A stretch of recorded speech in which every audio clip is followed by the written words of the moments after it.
I never should have come here. I never should have come to this strange place. Now I've got to hurry and get this bag packed. I've got to get away as soon as I can. I've got to get... What do you want? We thought we'd bring you another bottle of champagne. If I'd wanted room service, I'd have called. It's with the compliments of the house. You get out of here, all three of you. Now leave me alone. Now that's gratitude. It's going to be a cold night, miss. And I brought a blanket to keep you warm. Get out of here, all of you. Get out. No, miss, is that a nice way to act? You're the one who said you'd help me. Where's my cab? I'm sorry, but I couldn't find a cab. You never went after one. You're lying. You're all lying. Now get out of here.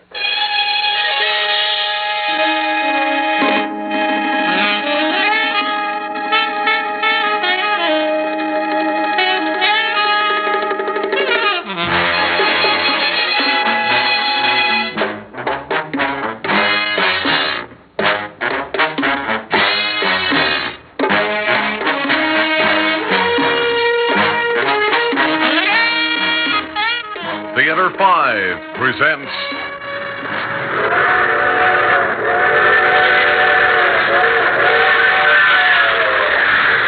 Echo of Madness.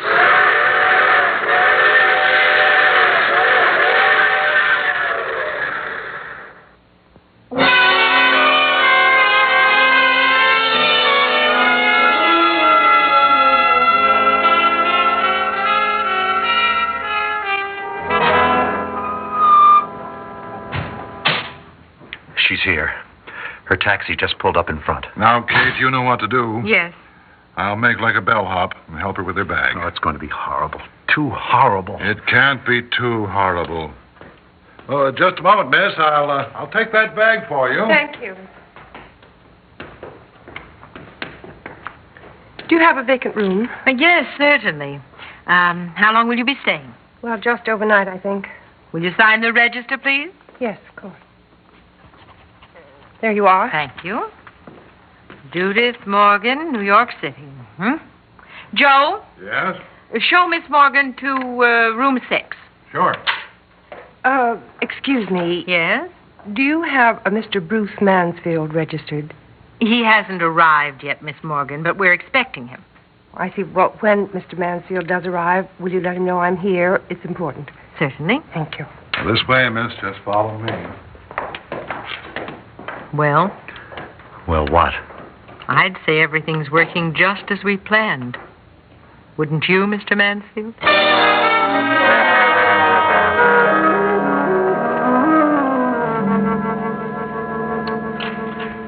Here we are, miss. Room 6. There. Something wrong, miss? Well, I don't much care for this room. I think I'd like another. I'm afraid there isn't another available, miss. Oh, I see. I guess it isn't the best we have, but it's the best we can do. You don't have to worry about the noise. That quiets down for the night exactly at 10 minutes to 10. Noise? I don't hear any noise. You will. You see, miss, when the trains go by... Trains? Yes. You see, the hotel's close to the railroad. In fact, you can see the tracks from the window there. It's the main line to Chicago. Chicago? Something wrong, miss? No. But the way you looked when I said Chicago... No, it's nothing. Do you have to keep asking if something's wrong? Oh, no. Sorry, miss. I only wanted to be helpful. Yes, I'm sorry, of course. That'll be the 6:30 for Euston.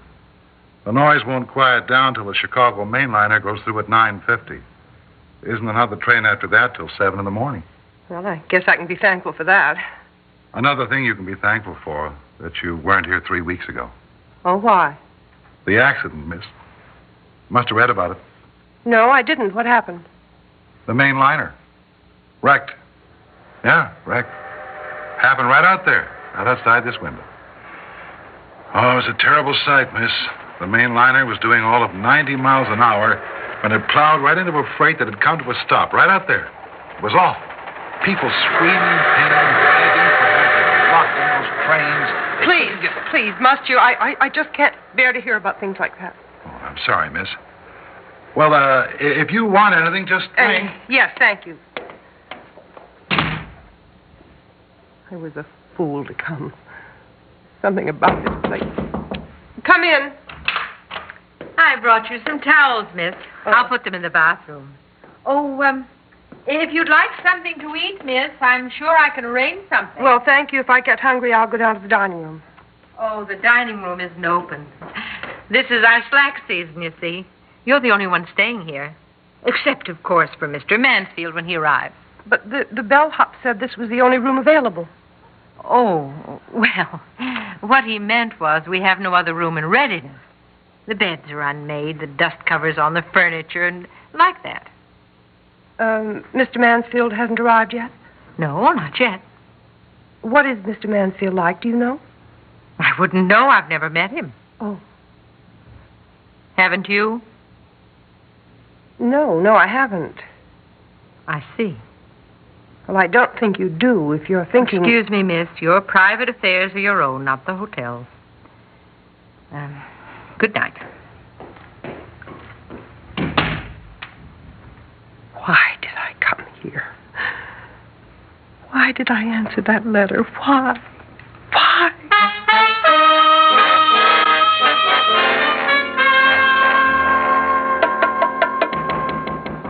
Just a minute. Oh. Did I startle you? You're Bruce Mansfield? Who did you think I was? Well, I didn't know. But now you do know. The name, the face, you've put them together, and now you know? What do you want? What is it I want? Isn't it something you want, Miss Morgan? No. Then why did you come here and answer to my letter? Well, you said that I would find it to my interest. Find what to your interest? I don't know. Look, I'm getting out of here. I never should have come. I was a fool to answer a letter from a stranger. But we're not strangers. We're friends, very old friends. Only it appears you don't care to recognize that fact. There's something about me that frightens you, isn't there? Isn't there? Yes. Then you do know. You must know who I am. No, I don't, I tell you. I don't. Oh, I shouldn't have come here. I don't know why I did. There was something about this place I didn't like the minute I entered it. And there's something about you I don't like. You may change your mind before the evening's over. For your information, the evening is over. I'm leaving here. Oh, I forgot to leave you some soap. Were you going somewhere, Miss Morgan? She wants to leave, and just when I was on the verge of inviting her to dinner. Oh, what a pity. We serve such an excellent dinner here, too. You said the dining room was closed. Oh, well, we can always open it for an old friend and customer like Mr. Mansfield. But I thought you told me you'd never seen him before. I don't remember saying anything like that. But you did. I remember. I think I remember you saying No, it. dear, you're mistaken. And you're making another mistake in wanting to leave. No, I'm not. Yes. You stay and have a nice dinner with Mr. Mansfield. I'll see to it the chef goes out of his way to make it a dinner you'll remember. I'll even treat you to a bottle of champagne. Well, what's the matter? I don't like champagne. Well, you don't have to look so horrified about it. We'll have some anyway. Perhaps you'll change your mind. I won't, and I'm not changing my mind about leaving here either. No, my dear. Get out of my way. You must stay. You really must, Miss Morgan. And you will, if you know what's best for you.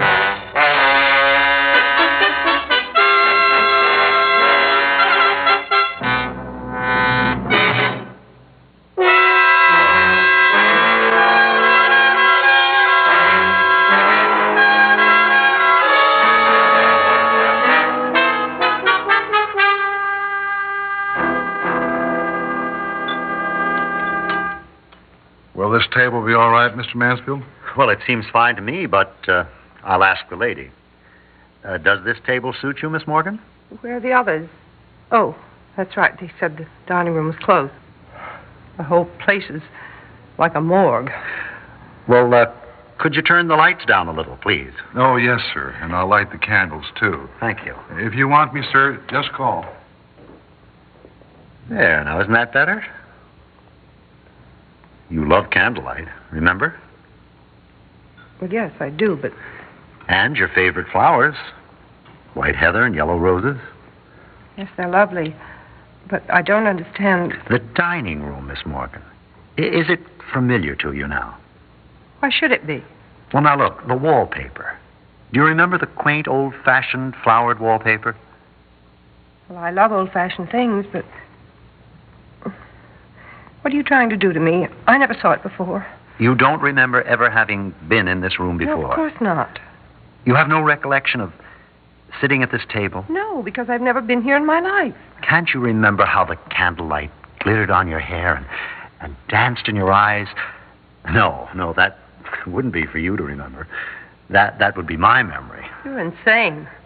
You don't remember having dinner with me here? You can't recall that? No. Well, how convenient for you, Miss Morgan. How very I convenient. don't know what you mean. Would it help you to remember if I said that I'll never forget? The only thing that would help me would be to get out of here. Why? Why won't you remember? I don't remember because it never happened. But you know it did, Miss Morgan. It was a night I shall never forget, certainly. And why have you? Or have you, Miss Morgan? Look, I've had enough of this. Enough of your obscure remarks and your mysterious innuendos. I demand to know why you wrote me that letter. I demand to know why you refuse to believe anything I say. I demand... Don't. What? Don't demand. Not of me, Miss Morgan. Joe.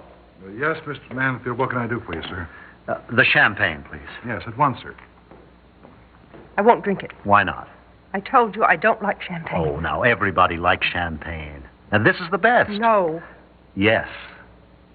Only the best. This is it's a special occasion. What do you mean? You'll find out. I will not sit here. Now sit down. You know by now you can't leave unless I let you. And I'm not going to let you. So you might as well take things easy. Or as easy as it'll be possible for you to take them. And I seriously urge you to drink the champagne. It isn't poisoned and it isn't drugged. What's more, it'll help you face what's coming. What do you mean, what's coming? What are you going to do to me? What's going to happen? Here's the champagne, Mr. Mansfield. Oh, yes. Thank you, Joe. Shall I pour, sir? Yes, would you please?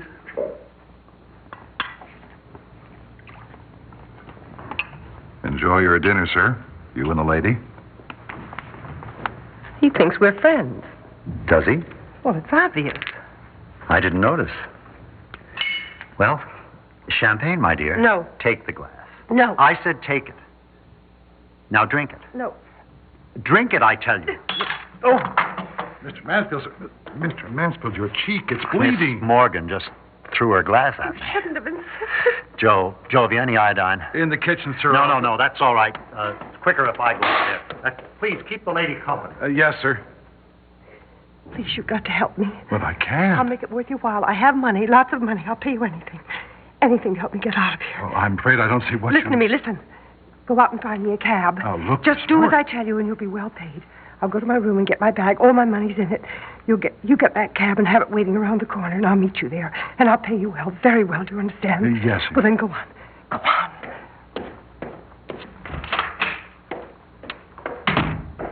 Are you all right, Mr. Mansfield? Yes. Yes, I'm all right. It's not a bad cut. The bleeding has stopped. He can take better care of it later. Yeah. Good. Now we have our work cut out for us. But what are you doing out here? Why aren't you in there with her? It's all right. She thinks I'm getting her a taxi cab. She's really determined to leave, isn't she? Yes. Where is she now? What is she doing? She's gone to her room for her bag. I don't know how long she'll wait while I'm supposed to be getting her a taxi cab. Now, look, it's almost 10 to 10. We've got to work fast. Yes, we do, or the whole thing is going to boomerang. Well, we all know what we've got to do. Just a question of all of us doing our parts. I mean, all of us. Yes, I know what you mean. I've done my best, haven't I? Yes, so far. But the worst part is still to come. Why does it have to be this way? I keep hoping something else will happen. It's really too late to think about other ways now. I don't have any other ideas, but isn't there...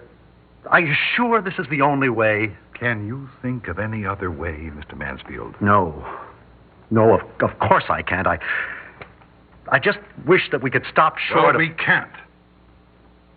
Now, let's make sure everything is ready. I've got the blanket. Now, This is the right kind, isn't it, Mr. Mansfield? Yes, that's the right kind. I'll get another bottle of champagne. It may help. Did you manage to get her to take even a sip of the champagne before? No, I didn't. Not a taste of it. Do you think she's suspicious? Of course she's suspicious. But I think we can overcome that. How important is the champagne? Do you really think it would make things easier for her? It should help. Well, I guess it's now or never. All right. Let's go before I lose my nerve.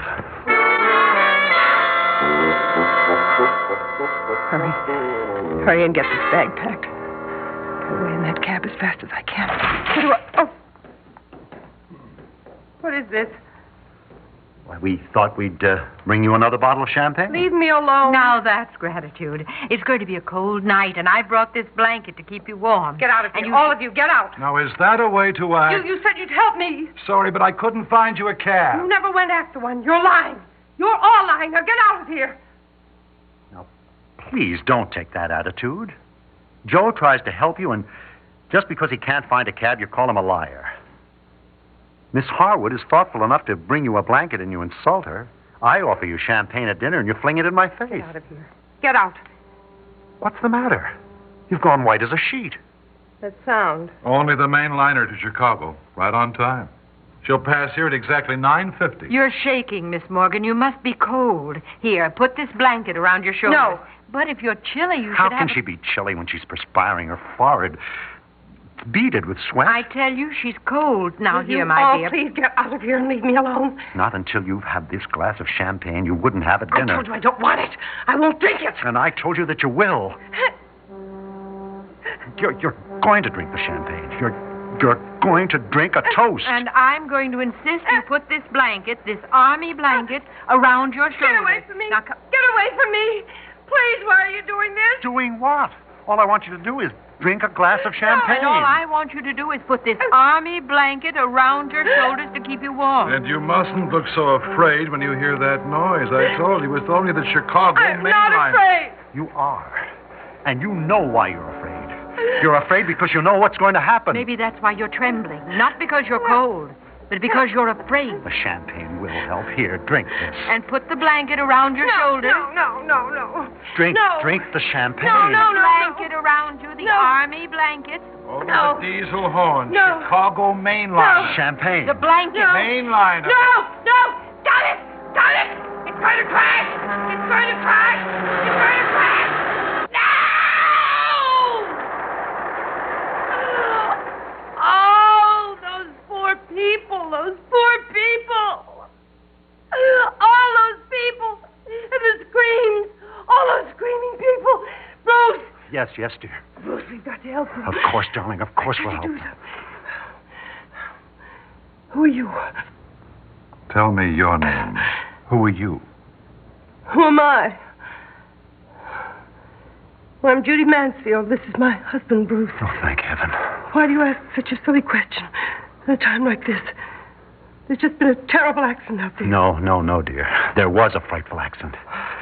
3 weeks ago. 3 weeks ago. The Chicago mainliner crashed into a freight train. On the night we were beginning our honeymoon, darling, in this room. Honeymoon. Here? We were driving to Chicago. Our car broke down. We had to stay here overnight. 3 weeks ago? Bruce? It was a terrible shock to you, Judy. So terrible you blotted it out of your mind and everything else with it. You became the victim of a sudden amnesia, Mrs. Mansfield. I had you moved to Rockview Hospital, but there was nothing they could do for you. Finally, in desperation, I got hold of the best psychiatrist I could find in New York. He's this gentleman, Dr. Joseph Carroll. You're a doctor. Yes, my dear.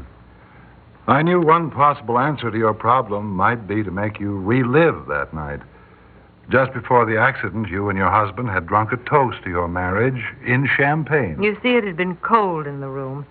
And Mr. Mansfield had got this army blanket from your car and put it around you. And by the way, sweetheart, this is Miss Harwood, Dr. Carroll's nurse. And I can't tell you how glad I am the doctor's plan worked, Mrs. Mansfield. If it hadn't been for him and the cooperation of the people who own this hotel, you'd still be a victim of amnesia.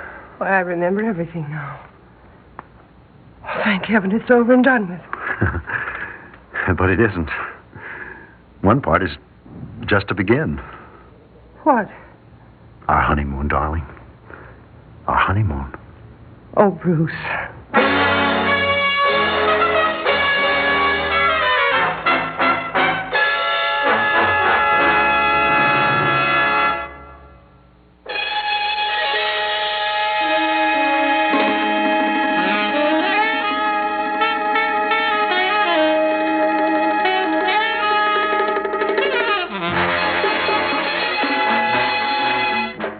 Theater 5 has presented Echo of Madness, written by George Lowther and directed by Warren Somerville. In the cast, Elspeth Eric, Mary Jane Higbee, James Monks, and Ivor Francis. Audio engineer Neil Pultz. Sound technician M.C. Brock. Script editor Jack C. Wilson. Original music by Alexander Vlastotsenko. Orchestra under the direction of Glenn Osser. Executive producer for Theater 5, Edward A. Byron. We invite your comments. Write to Theater 5, New York 23, New York. This is Fred Foy speaking.